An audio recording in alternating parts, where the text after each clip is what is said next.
começar a gravação. Melhorou a microfonia?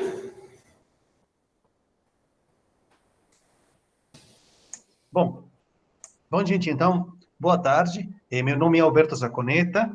Eu tenho aqui a honra de estar junto com a professora Adriana Gomes Luz, da Unicamp. Eu sou professor da Universidade de Brasília. Esta série de atividades, são atividades propiciadas pelo Ministério da Saúde e que tem por objetivo disseminar o conhecimento para a redução da morte materna relacionada à Covid e gravidez. Queríamos deixar claro para vocês que esta é uma reunião informal, em que pretendemos que o caso seja apresentado com calma e que todas as pessoas, aqueles que atendem na atenção primária, médicos, ginecologistas, médicos gerais, enfermeiros, todas as pessoas se sintam à vontade para discutir, para fazer perguntas, para que a gente possa intercambiar opiniões. Tudo bem? Adriana, você gostaria de fazer algum comentário antes? Não, só boa tarde oficialmente. É um prazer estar aqui junto com o Zaconeta, participando dessa tarde, para a gente discutir juntos, né, e conseguir melhorar os níveis de morte materna no nosso país, independente do Covid, né? Esse é o nosso desejo. É lógico que nessa temática atual é o Covid que pesa, mas a gente sabe que as mulheres morrem por outras causas também, e a gente não pode nunca negligenciar isso, né? Ok? Então, a gente agora passa a palavra para a doutora Ivete, que vai fazer a apresentação do caso clínico, e a gente abre depois para discussão no final, tá bom? Fica à vontade, Ivete, a palavra é sua. Então, boa tarde. É um prazer para mim estar representando aqui o Hospital Nossa Senhora da Conceição de Porto Alegre, e vou apresentar, então, esse caso, para depois a gente poder discutir. Vamos.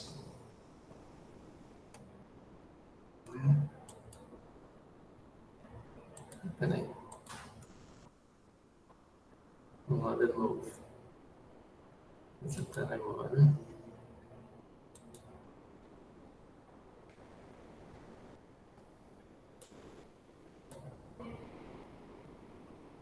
Não está aparecendo. Apareceu? Apareceu? Ainda não. Ainda Não. Compartilhando. Precisa compartilhar. Ainda não apareceu. Agora antes estava aparecendo direitinho, agora nem aparece. Pode tentar novamente ou pode sair e voltar.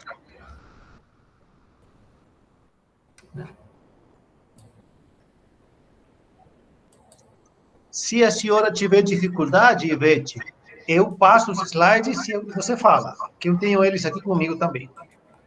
Acho que fica melhor. A palavra compartilhar já não aparece mais agora aqui. Realmente. Então, então, quem sabe você bota e eu vou pedindo para passar o próximo. Tudo bem.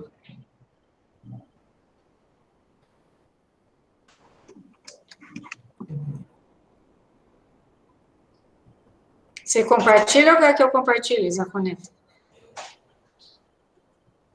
Vocês estão vendo? Sim. Vai botar em tela cheia? Não. Já está em tela cheia? Não está em tela cheia, está da mesma maneira que estava o dela. Então, eu acho melhor... vamos passar assim ou querem que eu... Pode ser assim. Pode ser, se todo mundo enxerga, eu vou falando. É que fica um pouco menor a visualização só, mas dá também. Então, pode passar você, Adriana, que deu certo com o teu. Espera aí, então, que eu vou pôr o meu para compartilhar. Tá. Gente, não fiquem estressados, que isso faz parte das videoreuniões. Acontecem da ponta a ponta no Brasil. É muito bom quando tudo dá certo, né? Não, mas vai dar sim. Vai dar.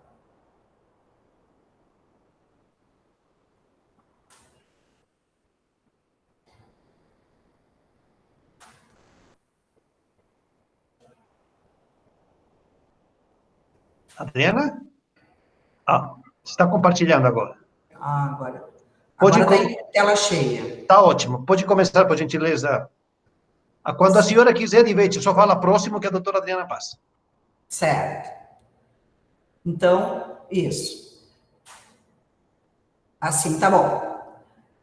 Então, esse é um caso, né, que é de uma gestante de 42 anos, casada, técnica de enfermagem, procedente do interior do Rio Grande do Sul, primigesta, que quando nos chegou na emergência obstétrica, no dia 19 de março, ela tinha 24 semanas e 5 dias, por um ultrassom de 7 semanas e 2 dias, era uma gestação gemelar, de coriônica, de amniótica, de fertilização in vitro.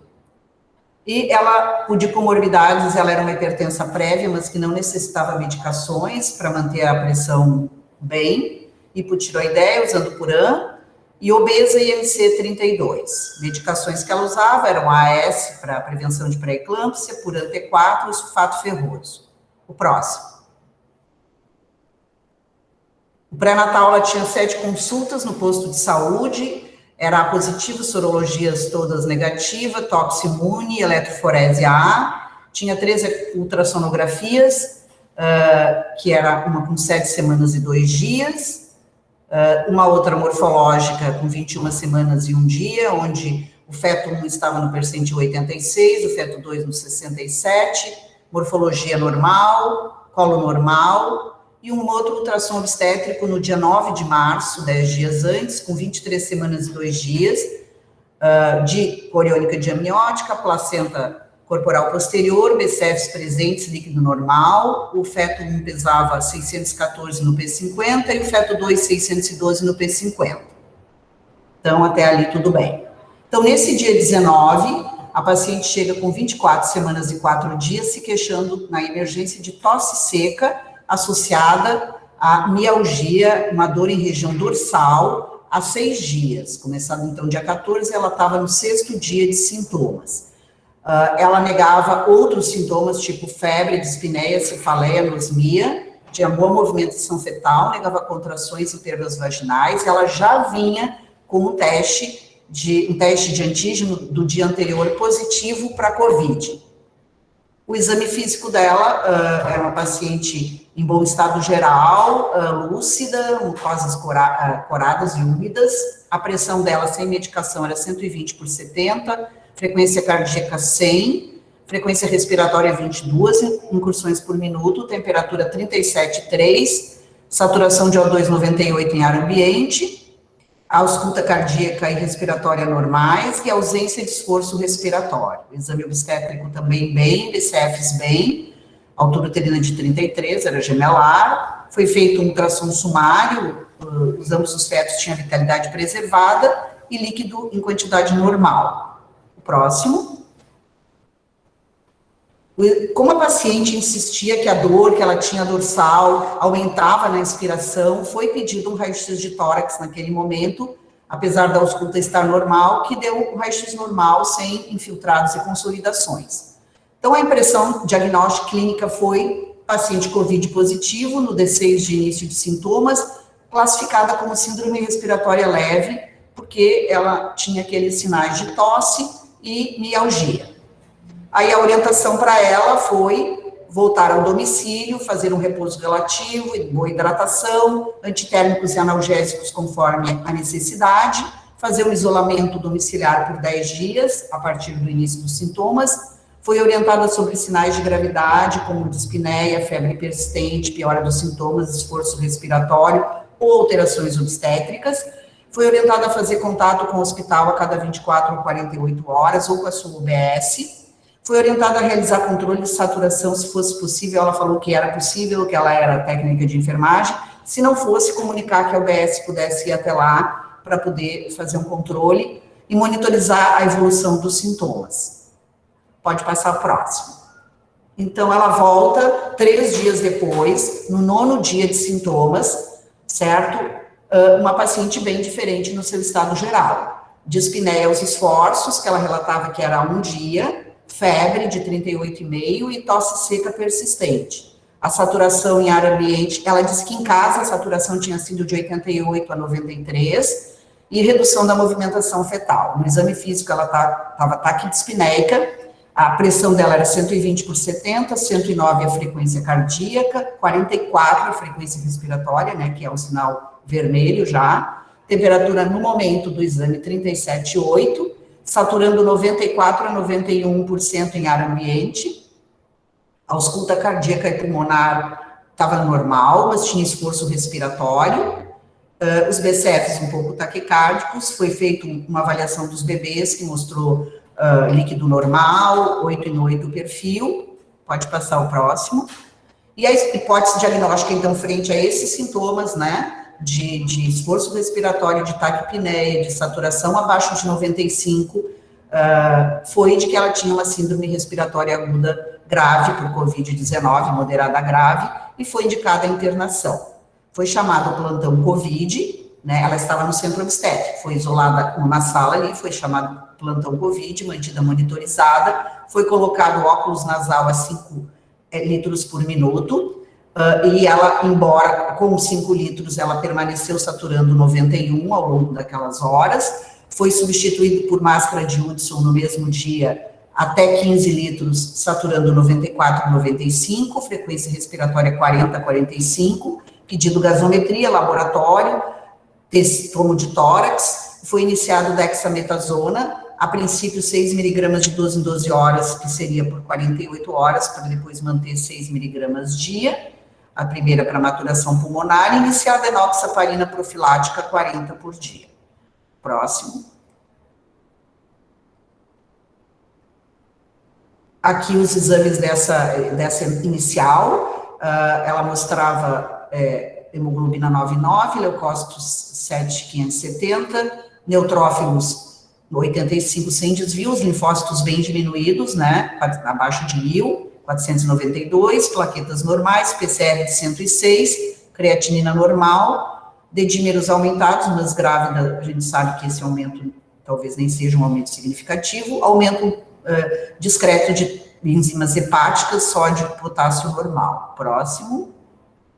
E aqui a gasometria dela, mostrando PO2 de 94, SPO2 de saturação 94, a PO2 70 diminuída, o PCO2 27, às vezes as grávidas têm um pouquinho alterado, e o lactato normal. O próximo.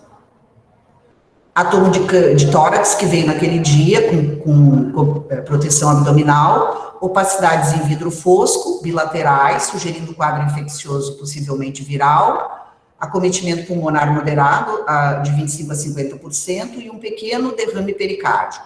Lembrando que lá 3 dias atrás ela tinha feito um raio-x de tórax, era normal, se sabe que no início ele muitas vezes é normal mesmo, né? Mas hoje a tomo estava bem alterado. Próximo.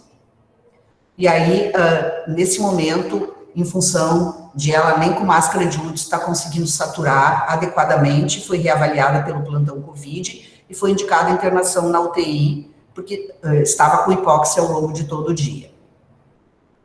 Bom, aí aqui a evolução. Então, ela internou no dia 22, que era o 9º dia de sintomas, foi admitida depois de tentar o óculos e a Hudson, foi admitida na UTI às 11h30 da manhã, ela chegou às 5 da manhã no hospital, devido àquela imagem de pequeno derrame pericárdico, foi feito um ecocardiograma à beira do leito, ausência de sinais de sobrecarga, dupla de membros inferiores, ausência de TVP, fisioterapia respiratória motora e o comanejo com a obstetrícia. Ali ela estava no D1 de Dexa, com enoxaparina 40 por dia. Bom, aí ela se manteve mais ou menos estável por 2 dias, no dia 24, que era o D11 dos sintomas, às 5 da manhã ela desaturou, começou com dispneia aos mínimos esforços, a SPO2 90%, frequência respiratória 48, redução do murmúrio vesicular, aí na UTI foi iniciado a VNI, ventilação mecânica não invasiva, intercalada com Hudson. Por sugestão nossa da obstetrícia, foi trocada a enoxa para heparina não fracionada, para ter uma facilidade maior de se houvesse alguma intervenção. Mantinha a Dexa, então a heparina não fracionada, agora ela já estava com a Dexa 6 miligramas por dia. Nesse mesmo dia, de tarde, às 4 horas, ela se manteve pior, gasometria, aquela PiO2, FiO2 72, PiO2 58, foi indicada, então, intubação orotraqueal. Houve uma questão de não haver sucesso na primeira tentativa, onde a paciente desaturou até 52, e com pronta recuperação, e foi feita, então, a segunda tentativa, que logo em seguida a paciente passou a 98%, mas houve esse episódio. Aí ela ficou mais 2 dias estável. No dia 26 de março, que era o 13º dia de sintomas, ela estava, então, entubada, com drogas vasoativas em baixa dosagem, com a PO2, FiO2 acima de 200, só que começou a apresentar oligúria e piora da função renal, creatinina de 4,4, foi chamado a nefro e iniciado, então, a hemodiálise. O próximo. No dia 27, no 14º dia de sintomas, 25 mais 6 semanas, gestação gemelar, de FIV, febrícula e tosse produtiva, leucocitose com desvio, aumento do PCR, foram solicitadas hemoculturas, o raio-x de tórax não descartava a consolidação, mas disse que aí foi muito mal, ou não foi uma raio-x bem feito por causa da posição da paciente. Então, empiricamente, na UTI iniciou pipetazo por suspeita de uma broncopneumonia bacteriana enquanto aguardava as hemoculturas. Aí a paciente, isso era no dia 27, 14º, no 19º dia a paciente ficou estável, no 19º dia de sintomas, até ali ela estava entubada, ela teve uma melhora clínica, ficou afebril mais de 48 horas, as hemoculturas vieram negativas, fizeram outro raio-x de tórax que deu normal, e foi suspenso o antibiótico aí, porque acharam que não tinha uma evidência de infecção, né, quando vieram as hemoculturas. Foi suspenso a dexametasona, porque fazia 10 dias, e a paciente estava melhor. Ela foi extubada nesse dia, mantendo um bom padrão ventilatório depois, só que ela começou com um quadro de agitação muito intensa, depois que foi extubada, intercalada com períodos grandes de sonolência, e aí ela se manteve mais um dia na UTI para vigilância do padrão ventilatório. No dia seguinte, dia 2 de abril, 20º dia de sintomas, 26 semanas e 5 dias, a parte renal dela estava em franca recuperação, foi suspensa hemodiálise, com uma creatinina de 1,4. Ela saiu do isolamento de 20 dias, porque tinha sido grave, né? Então, nesse dia ela saiu do isolamento. Os sinais dela vitais, a pressão que tinha começado a aumentar, estava 135 por 76, a frequência cardíaca 90, respiratória 25 a 30, ela se agitava, piorava, temperatura máxima 36,6, oxigênio óculos nasal 3 litros por minuto, saturando 95 a 98, e a relação PiO2-FiO2 315, acima de 300, então ela teve alta da UTI, né, ainda com a heparina profilática. Aqui só para ver a evolução dos exames dela, então no dia 22 da admissão, no dia de sintomas, até a alta da UTI, ela teve uma piora da hemoglobina quando ela começou a fazer a hemodiálise, que é esperado, depois os linfócitos foram aumentando, não chegaram a ficar normais e foram aumentando, a creatinina ali vê que ela baixou com 0,64, chegou a 4,4 e depois estava 1,4 quando saiu da UTI. TGO, TGP aumentou bastante, depois, quer dizer, bastante, aumentou, né? E depois estava num processo de queda quando ela saiu da UTI. Os dedímeros estavam aumentados, mas em grávida esse não é um aumento significativo, e eu acho que desses exames eu falaria isso, o próximo. Aí ela foi, então, para a enfermaria do setor de gestação de alto risco, no D20 de sintomas, com 26 mais 5 no dia 2. A paciente apresentava um quadro, assim, muito atípico, né, sensório flutuante, aí ela tinha taquipneia durante essa agitação, ela estava com O2, catéter nasal, a 5 litros, saturava-se quando ficava sonolenta e quieta, 96%. Fez picos hipertensivos, ela era hipertensa prévia, a gente tratou os picos com nifedipina, iniciamos metildopa daí para tentar não ter picos, fez uma ecografia obstétrica nesse dia, onde os fetos estavam, o F1 no P10, pesando 883 gramas, com Doppler da umbilical normal e da ACM reduzido, mas umbilical normal, 8 em 8, e o F2, também líquido normal, no P3, umbilical normal, a semi-reduzida, perfil 8 em 8. O próximo.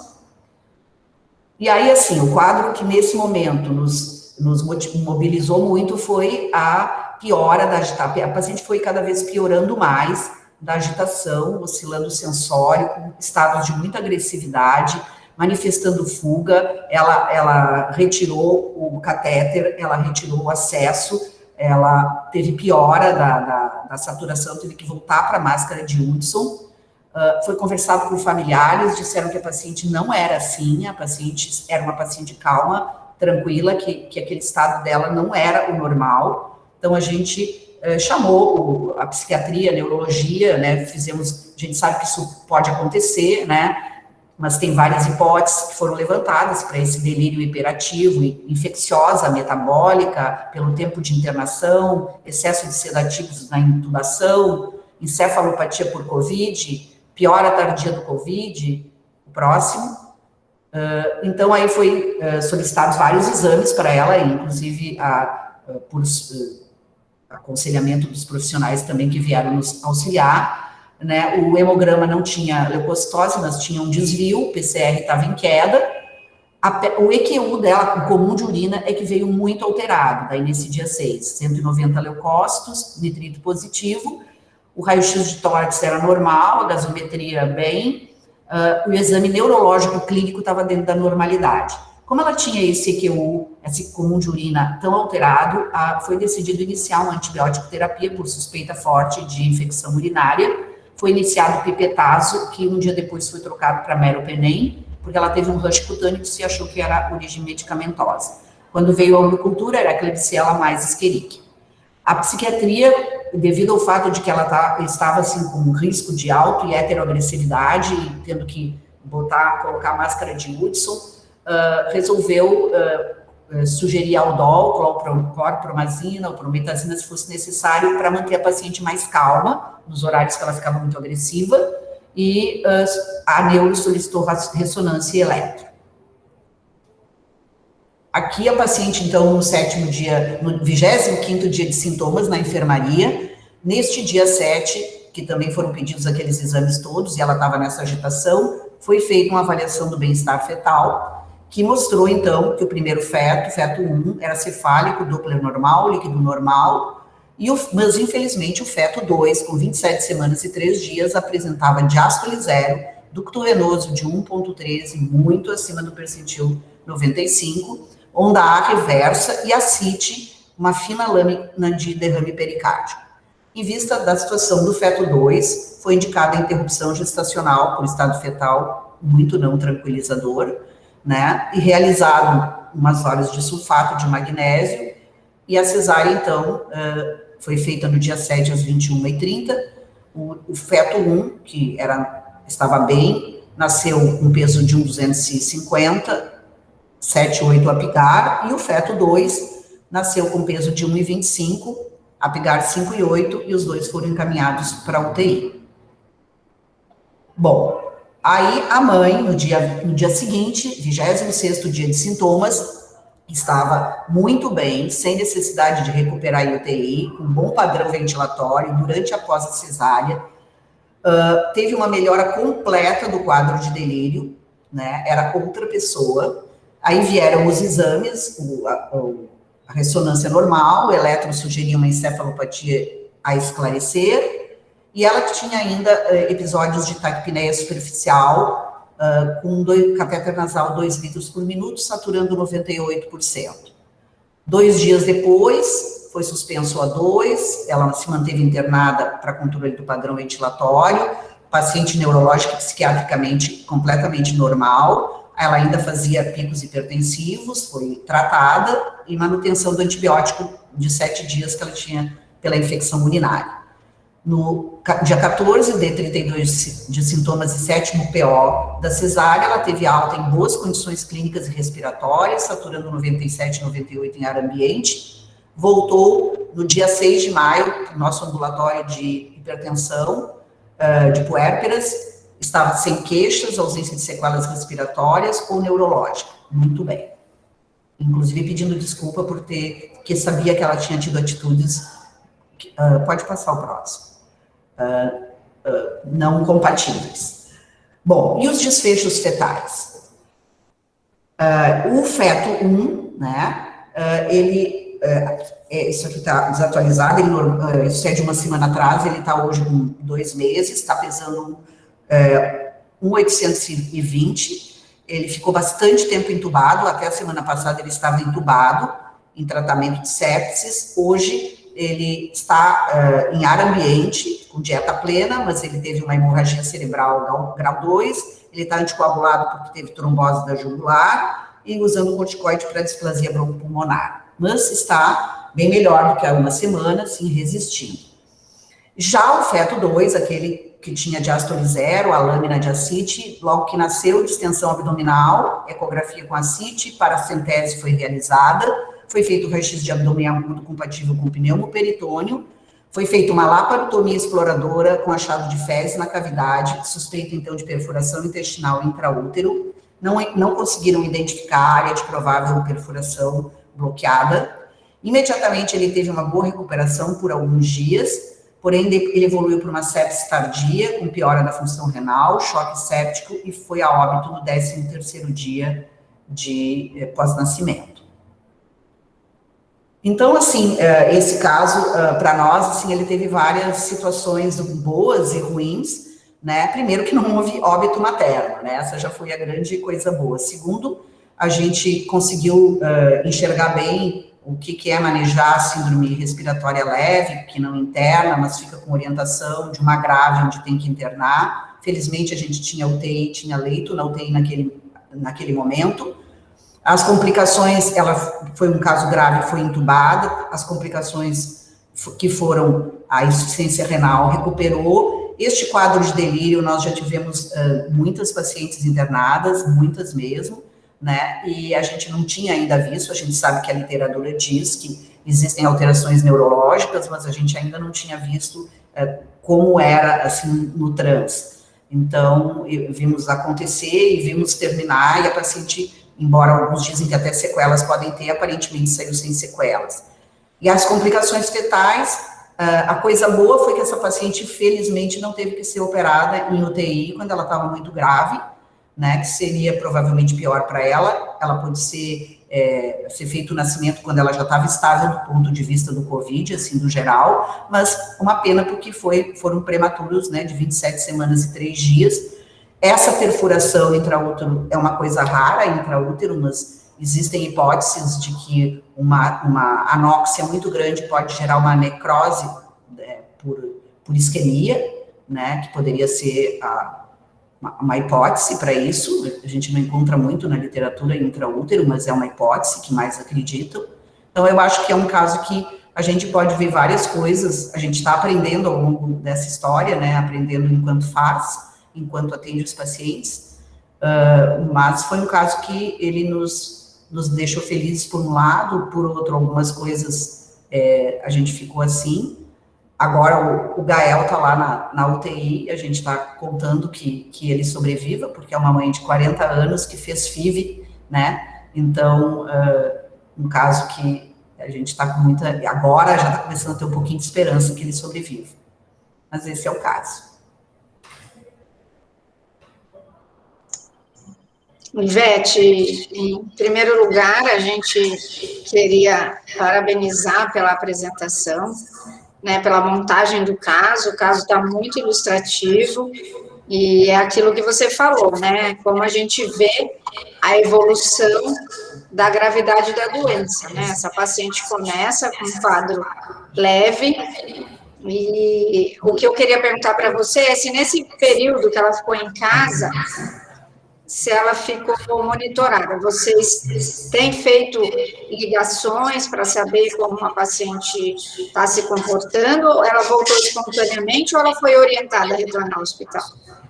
Naquele período, isso foi março, a gente ainda não tinha uma organização de a gente ligar, a gente pedia que a paciente ligasse. A gente começou a se organizar para isso, à medida em que nós somos um hospital referência, à medida em que quase praticamente a nossa área de gestação de alto risco começou a ficar só Covid, né? Então, mas lá em março, a gente orientava que as pacientes ligassem para nós ou ligassem para o posto, se tivessem maior acesso, né? Embora a gente saiba que essa paciente, a gente teve muita sorte, porque ela era uma paciente instruída, ela era uma técnica de enfermagem, ela tinha condições, assim, de se orientar. A gente sabe que tem muitas pacientes, a gente viu, né, ao longo do tempo, que a gente orientou e as pacientes não fizeram isso, elas vieram bem depois daquilo que foi orientado e bem mais graves, talvez, do que pudessem ter chegado se a gente tivesse feito essa aproximação mais proativa, né? Mas naquela lá, a gente realmente pediu que ela ligasse.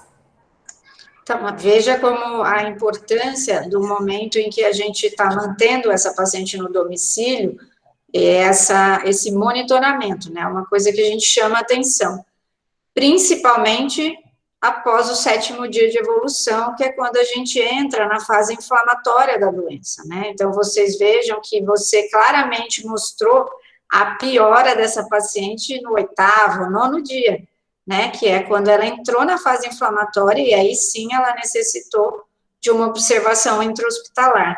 Num primeiro momento em enfermaria e tendo o agravamento dessa hipóxia que ela não mantinha a oxigenação de forma adequada, necessitou de UTI. Então, esse é um caso bem típico para mostrar essa evolução, desde um quadro gripal inicial, a paciente chega na fase, né, do 7º ao 10º dia e evolui com gravidade. E outra coisa que chama bastante atenção nesse caso é que ela complica no 14º dia, mais ou menos, né? Que ela entra em insuficiência renal, e isso é o que a gente tem visto realmente nos casos nesse ano de 2021. Em 2020, a gente não via essa gravidade maior, então, mais tardia, era mais precoce, né? Então, essa é uma mudança que a gente vem percebendo ao longo aí da pandemia. Zaconeta, quer comentar aqui? Sim, boa tarde. Primeiro, reforço aqui que todos aqueles que queiram fazer alguma pergunta, por gentileza, se manifestem, queremos ouvi-los, ou se alguém é mais tímido, coloque no chat que nós vamos responder, queremos a participação de todos. Bom, primeiro, queria realmente parabenizar a Ivete pela excelente apresentação, e, Ivete, nós estamos tendo reuniões de ponta a ponta no Brasil. Eu queria lhe dizer que nós notamos imediatamente na condução deste caso que a equipe que atendeu essa paciente leu o manual. Ela conhece o manejo da paciente com Covid. Isso faz toda a diferença. Queria começar aqui por uma coisa tremendamente básica, mas que nós temos visto falta em todas as regiões do país. O não registro da frequência respiratória. É infrequente as pessoas, nós não temos hábito de registrar a frequência respiratória e até um pouco difícil de registrar, porque quando você está olhando, a paciente respira diferente, e veja que esta paciente, ela, como a doutora Adriana chamou a atenção, ela tipicamente se apresentou no 6º dia com um quadro benigno e tinha dois elementos interessantes. Primeiro, se determinou claramente o primeiro dia de sintomas. Então, sabíamos que era o dia 6. Já é um grande passo na assistência. Segundo, se registrou a frequência respiratória e essa paciente tinha uma frequência respiratória normal. Portanto, a paciente foi para casa e com orientações. E vejam que no D9, esta paciente já volta com uma frequência de 44. E aqui eu não vou deixar passar, que a doutora Ivete falou, já tinha um sinal amarelo, um sinal vermelho. O que mostra que a equipe utilizou os scores de alerta, que nós vamos mostrar daqui a pouquinho. Utilizar os scores de alerta é essencial. Então, nós vamos mostrar daqui a pouco o slide. Todo profissional de saúde que lida com gestante com síndrome gripal tem que ter a tabelinha do score de alerta, porque a tabela mostra rapidamente quem você pode ficar tranquilo, quem você tem que ficar um pouco mais preocupado e quem você tem que encaminhar imediatamente para um quadro, para um sistema de maior assistência.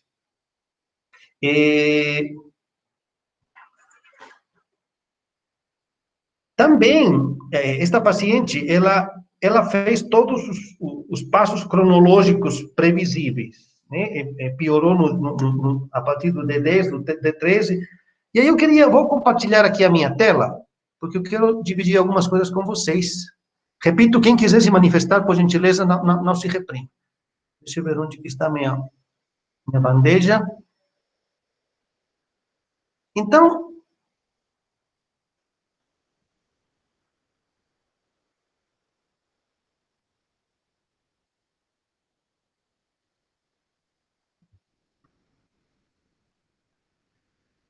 eu quero começar aqui. Vocês estão vendo?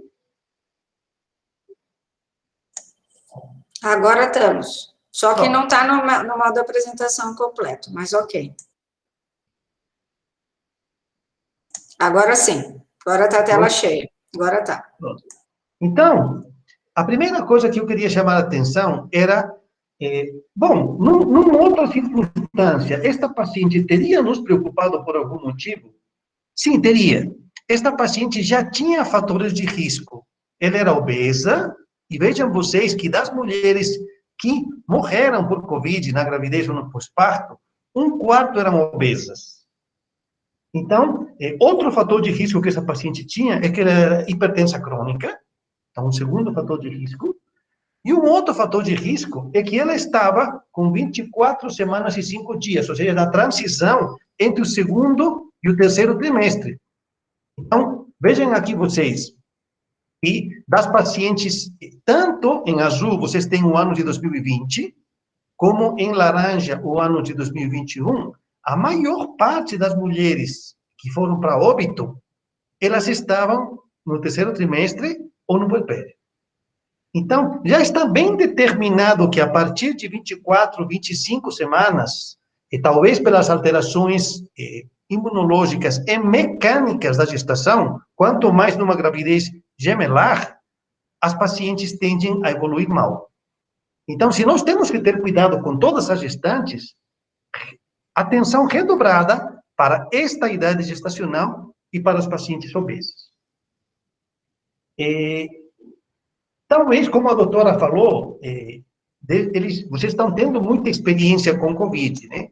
Então, eu queria mostrar aqui para vocês, este é um dado dados do Observatório Obstétrico Covid-19, os dados foram coletados pelo Dr. Atanaka, que é do nosso grupo, que vejam como era a letalidade por Covid-19. Veja, primeiro que, em todo 2020, nós tivemos, em todo o ano, de março a dezembro, 450 casos, e em 2021, nós ainda estamos em junho, e já temos quase o dobro, 814 casos. E vamos para a letalidade. Vejam aqui a coluna laranja no gráfico, na tabela da direita. A letalidade pelo vírus, que era de 5,5% em 2020, agora dobrou, 11%. Talvez porque esta nova cepa P1 é mais virulenta, e talvez porque ela também acomete mais pessoas jovens, e as grávidas costumam ser pessoas mais jovens do que os outros afetados por Covid. Igualmente quanto às puérperas. Então, estamos lidando com uma condição de maior letalidade.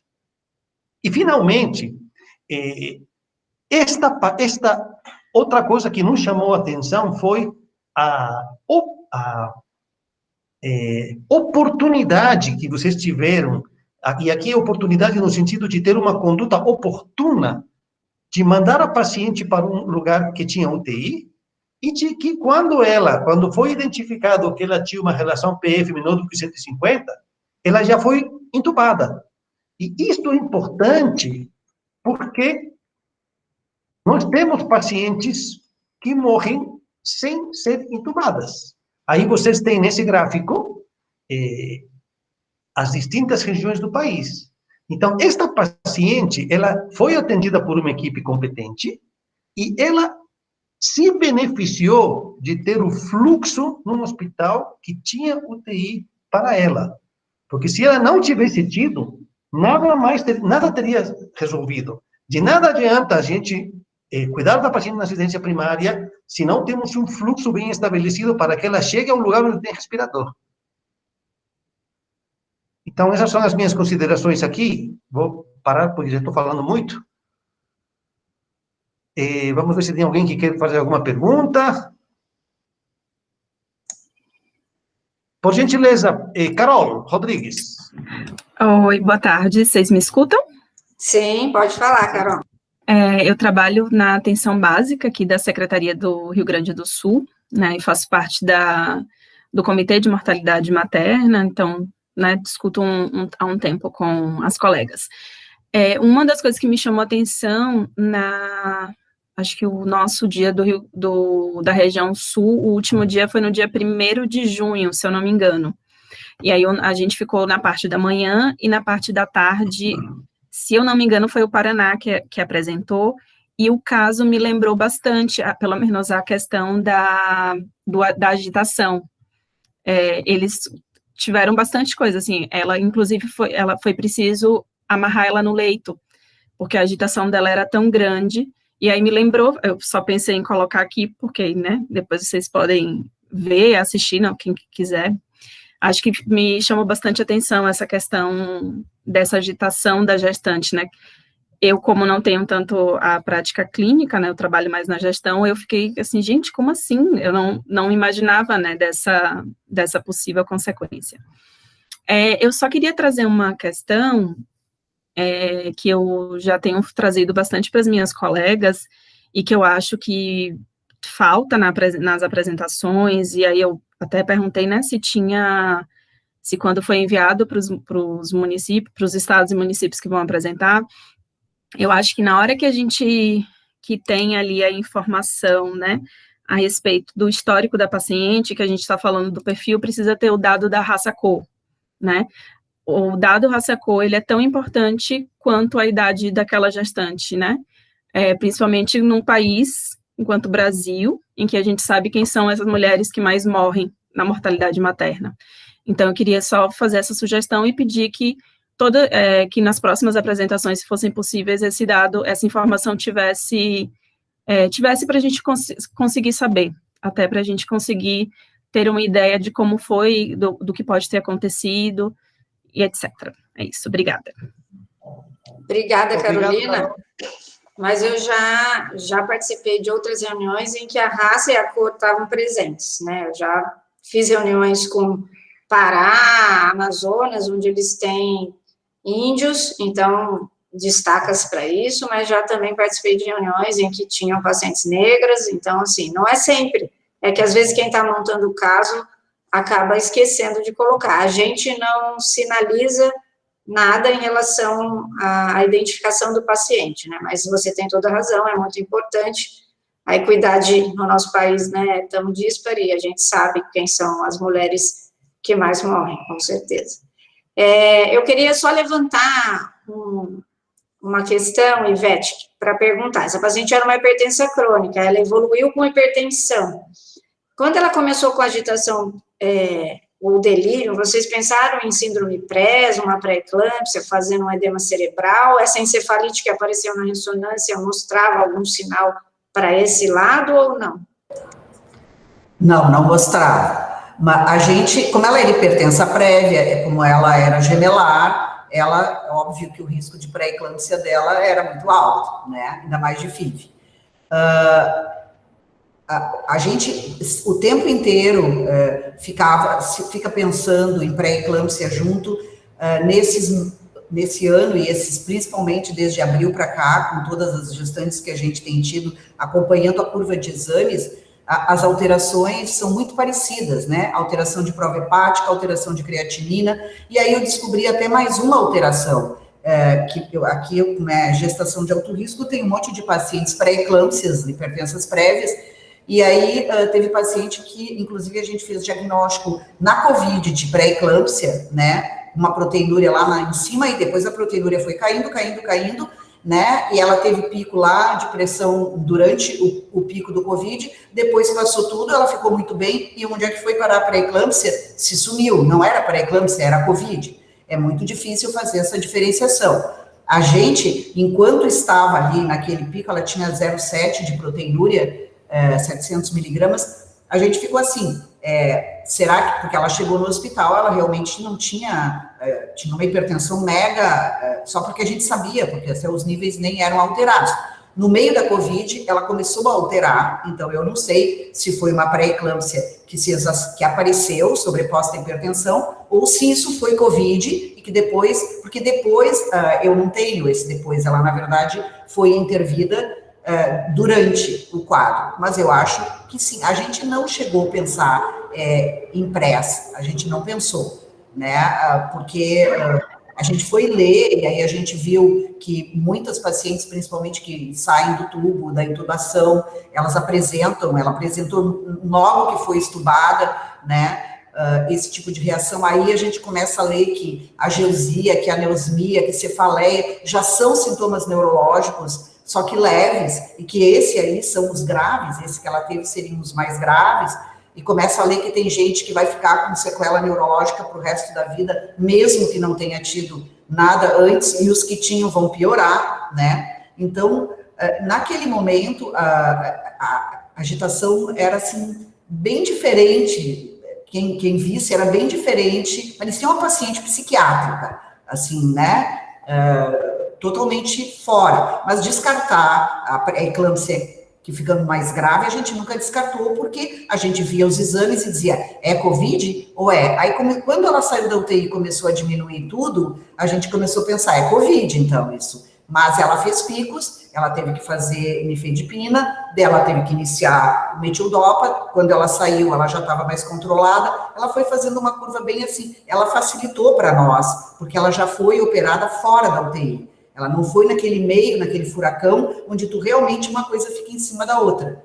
Mas, se tem uma coisa que eu aprendi agora na Covid, é que toda paciente que ultrapassa a Covid e vai para o outro lado, e é hipertensa, eu depois vou pedir uma outra proteinúria. Porque muitas delas não é mais nada daquilo que estava lá no Covid, né? Mas em presa a gente não pensou.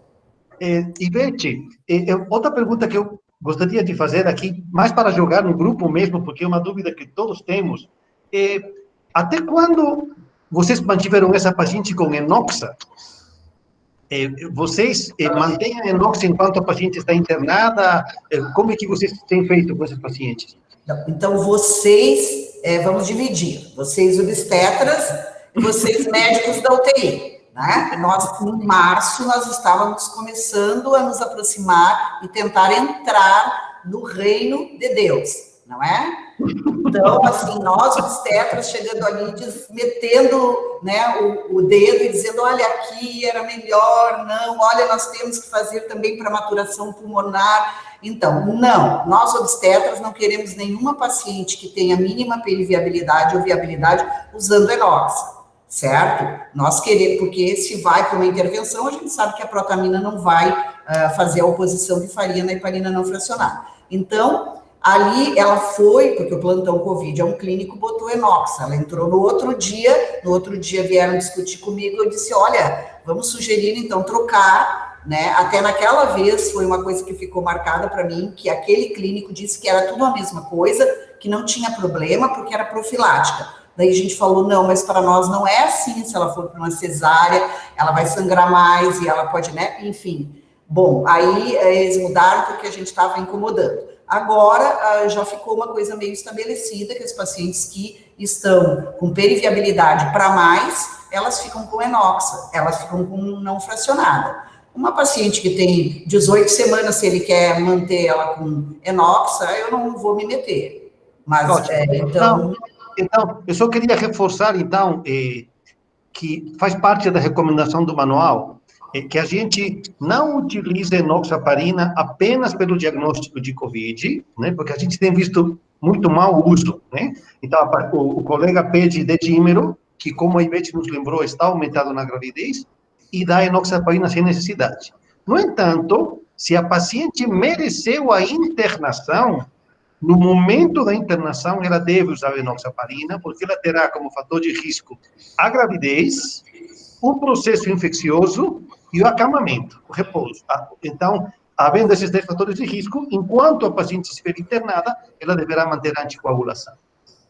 Eu queria dividir aqui um caso com vocês, em 1 minuto, que nós tivemos aqui no hospital universitário, que tivemos uma paciente que chegou com um quadro de Covid crítico, mas muito crítico, com 26 para 27 semanas. Ela tinha 35 anos e 6 filhos. E como nós não tínhamos esse domínio de casos críticos, nós pedimos o HELP para o grupo. Pedimos o HELP para o grupo da USP. E aí nos disseram, olha, qual é a sobrevida dos fetos na tua UTI com 26, 27? Olha, e nossa sobrevida era... nós não tínhamos mais de 50% de sobrevida sem sequelas. E como não tínhamos mais de 50% de sobrevida sem sequelas, optamos por dar todas as chances à mãe para não termos uma morte materna. E essa paciente, ela saiu, ela ainda já está extubada, teve um óbito fetal, só que aí eu fiquei pensando aqui, no caso de vocês, né, quando nós temos uma gravidez dicoriônica, eu imagino o quanto deve ter sido difícil a decisão. Uma gravidez dicoriônica, com um feto muito mal e um feto muito bem, com 27 semanas. Porque a gente olhando agora, retrospectivamente, fica fácil dizer, podia não ter feito nada, e o feto que estava muito bem nascer com 34. E o feto que estava muito mal teve o destino que ele teve. Mas isso, claro, falando retrospectivamente. Conta para nós, Ivete, como foi essa decisão? É que assim, é muito difícil quando as mães, a família, tem aquela gravidez numa conta muito alta, né? Então, assim, fica muito difícil tu dizer para a paciente, olha, nós vamos ignorar este aqui, né? A gente já teve situações não Covid, em que era, assim, 24 semanas, um bebê estava muito mal, e assim a família enlouqueceu, porque queria que tirasse a gente, não, mas vão morrer os dois, assim pelo menos a gente dá chance para um nenê ter uma mínima, levar um filho para casa. Neste caso aí, com essa idade gestacional, a nossa UTI não é tão alta com sequelas para essa idade gestacional, é menor, né? A gente sempre tem levado os casos também discutindo o que a UTI pode nos dar. A gente sabe que, claro, pode ter sequelas, mas nessa situação era uma gravidez extremamente valorizada, não que as outras não sejam, mas 40 anos, FIV, né?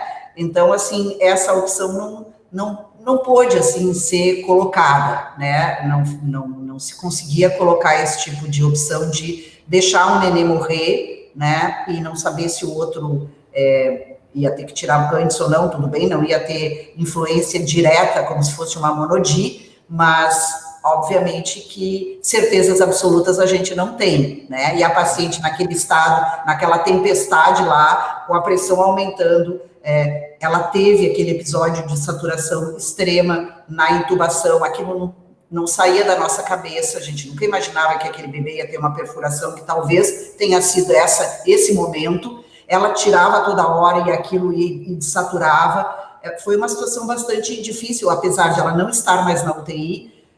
Então, essa não foi uma decisão que pôde ser possível naquele momento. Entendi.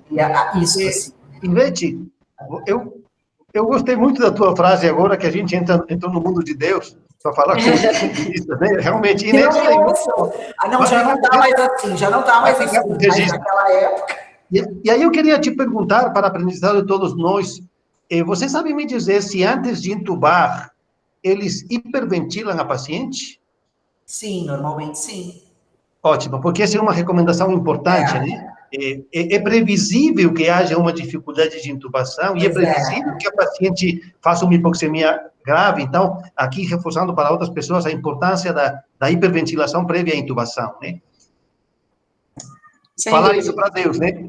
Não, mas provavelmente, como era intensivista que estava manejando, isso já faz parte da prática deles para qualquer intubação, hiperventilar antes de intubar, né? Talvez para o mundo obstétrico isso seja uma nova, mas para o mundo intensivista não é. Isso é praxe. né? Então, isso faz parte. Se você for falar isso para eles, eles falaram, mas é claro que a gente sempre hiperventila antes de entubar. Quer dizer, né? Isso a gente vai dizer, é claro que não é para usar inox.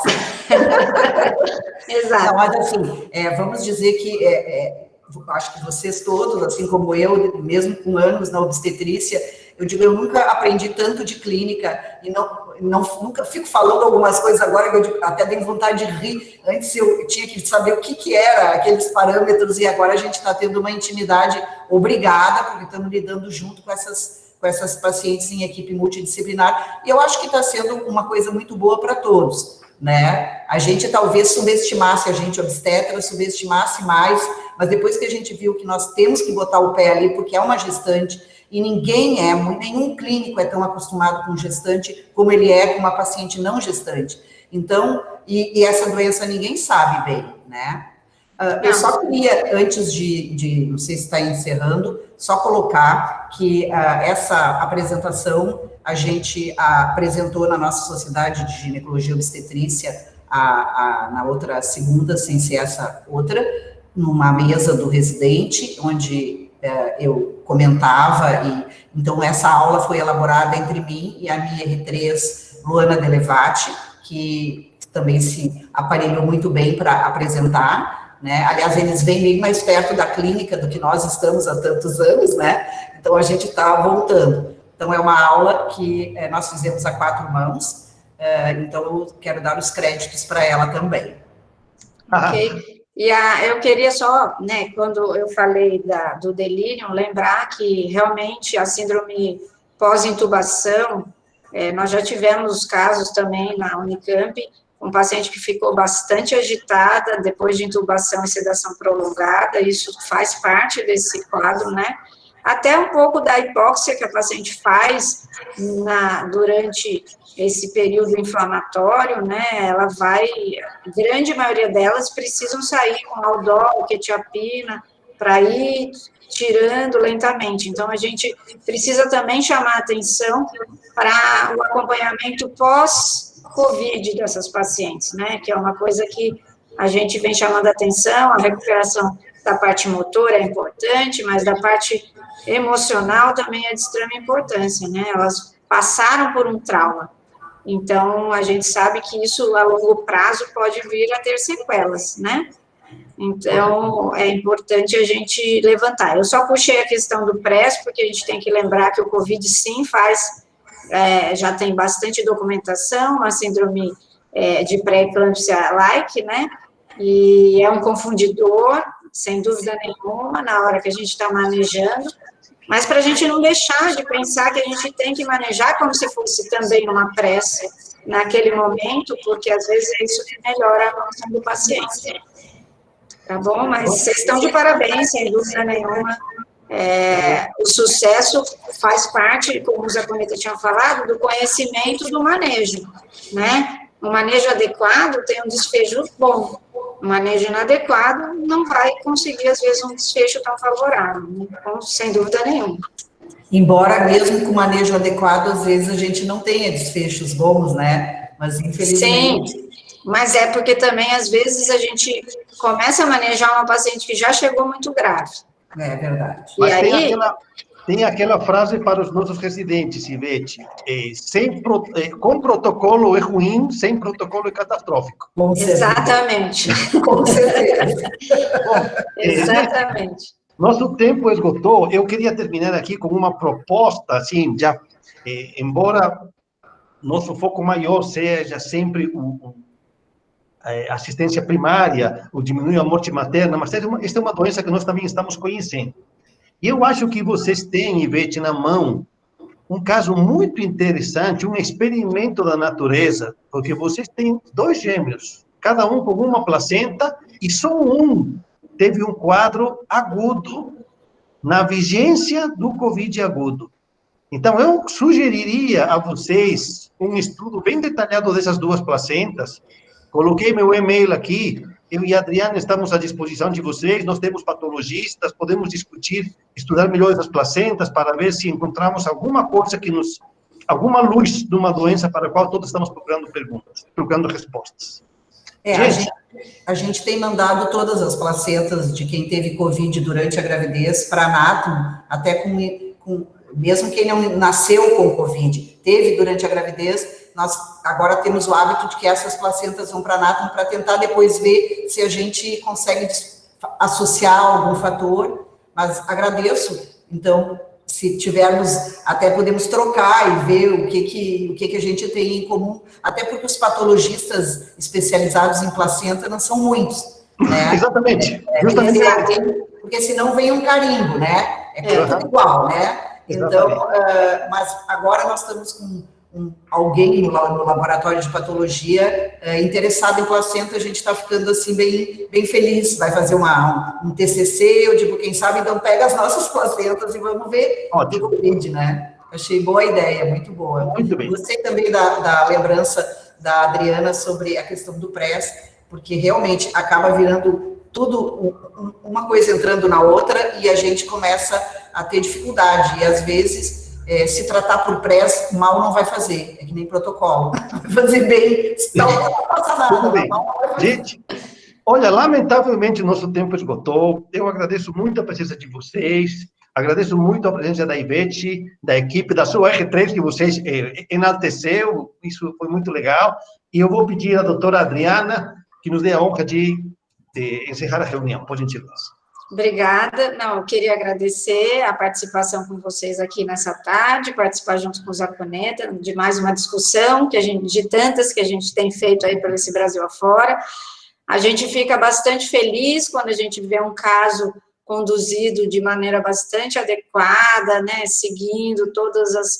É por isso que a gente chama atenção, né, porque nem sempre a gente discute casos que você vê que as pessoas sabem o que estão tentando manejar de maneira adequada, então é bastante importante a gente ressaltar isso também, e puxar sempre os outros aspectos, né, que a gente vê das síndromes pós-Covid, sem dúvida nenhuma uma doença nova.